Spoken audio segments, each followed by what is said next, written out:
Elle est l'un des éléments phares de la Smart City Monaco et d'Extended Monaco. Il s'agit de la navette autonome. 4 arrêts sont desservis, place du Palais Princier, cathédrale, musée océanographique et place de la Visitation, des lieux très touristiques et par conséquent très prisés. Les caractéristiques de cette navette sont nombreuses. Sachez qu'elle est électrique et autonome. Elle s'inscrit donc à la fois dans la transition énergétique et la transition numérique de la principauté.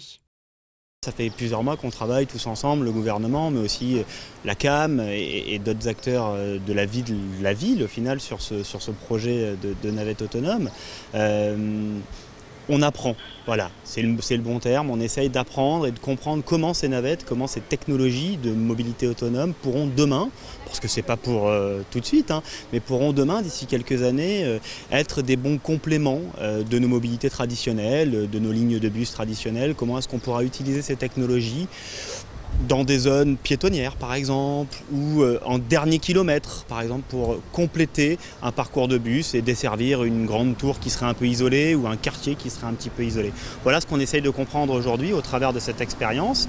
On essaye de recueillir de la donnée pour essayer de voir si sur le plan culturel, si sur le plan technologique, est-ce que notre réception GPS est la bonne, est-ce que nos voiries sont adaptées. Voilà, on essaye d'apprendre et on va multiplier ces tests dans les prochaines années pour essayer, le moment venu, d'être prêt à les déployer et d'être probablement l'un des premiers pays à les déployer commercialement.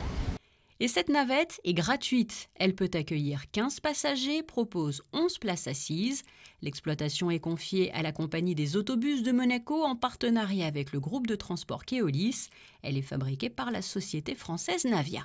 Le but étant toujours de reporter l'utilisation de la voiture sur du transport collectif, si possible vertueux et intelligent. Donc c'est vraiment une première étape. Il faut le voir comme une expérimentation qui nous permet de nous préparer sur le plan réglementaire, fonctionnel, technologique, aux mobilités de demain. Je pense que les messages commencent à passer et en tout cas le gouvernement fait tout pour que les utilisateurs, les usagers s'orientent sur des mobilités un peu différentes, que ce soit la marche à pied, j'insiste à chaque fois qu'on se voit, mais exactement, mais c'est vrai qu'à Monaco c'est vraiment le mode de transport, je dirais, le plus simple et le plus rapide, mais aussi on a un réseau bus qui fonctionne très bien avec des très bonnes fréquences. On développe bientôt, et on se verra la semaine prochaine, un Monabike, donc un nouveau système de vélo en autopartage, tout neuf, tout moderne. Et si les arrêts de la navette correspondent à des lieux très touristiques, cette navette n'en est pas moins destinée aux Monégasques et résidents, notamment ceux qui travaillent ou vivent à Monaco-Ville. Au mois de septembre, elle devrait parcourir un autre quartier, celui du Larvoto, du Grimaldi Forum vers les hôtels. Septembre, une période où Monaco commence à accueillir de nombreux congressistes.